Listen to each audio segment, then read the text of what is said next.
OK, we've got the latest news on Sandro Tonali then. He will be suspended for 10 months from all football activities after breaching betting rules, as per the Italian Football Federation. He won't play for Newcastle for the rest of the season, and should Italy make it to Euro 2024, he won't feature either. He will participate in a gambling rehab plan for 8 months, and the plan for him to return is August 2024. Shaka, what have you made of it all? It's a blow. It's a blow to Newcastle, who spent 70 million on Tonali as a high-profile, high-price signing, and now you have to go with the rest of the season without him. One of the reasons for bringing that kind of quality in is to add depth to the squad, to compete at the highest level of the Premier League, and also Champions League competition to come. But now you just have to kind of figure this out. You just have to swallow this somehow, as bitter a pill as it may be. The one thing you know, when he does come back, he'll be welcomed back into the squad. The fans will welcome him back. That's just who the Geordies are. And I'm sure that, well, serves him well in terms of his own confidence at the club and what he means to a very loyal fan base. But from Eddie Howe's perspective, from the club's perspective, I'm not sure what you can do, but just accept that you missed something somewhere in kind of looking up the player and his personality. And now you have to pay a 10-month price for it. Is he getting paid? There was talk about him not getting paid during this period. I mean, I think Newcastle will cope, as they showed last year, with the players that are still there. Now, they had a couple of injuries and bruises and bumps from this Dortmund game. But you've got Willock back, you've got Longstaff, you had Murphy who played, who had to go off, and you've got one or two others that can come in and do a job. As much as a problem this is for Tonali and others, in some sense, I think him and his representatives have duped Newcastle United here.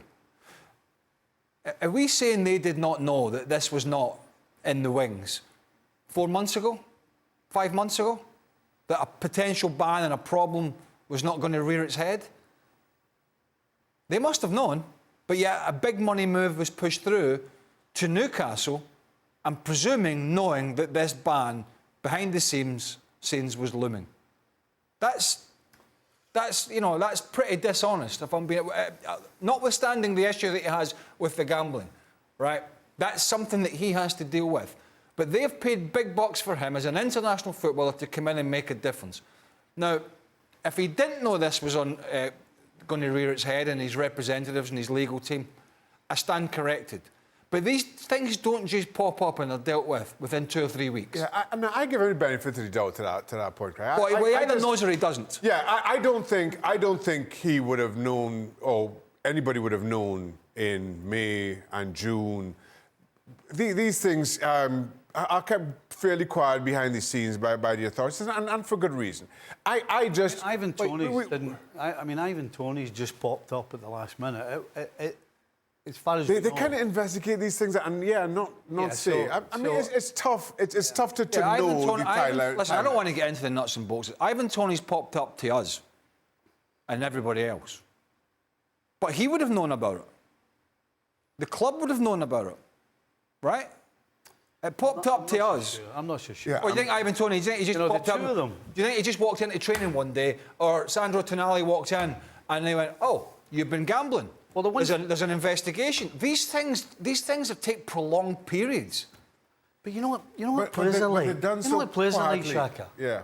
Ivan Toney and Tonali are probably very similar in the fact that they just thought nobody would know.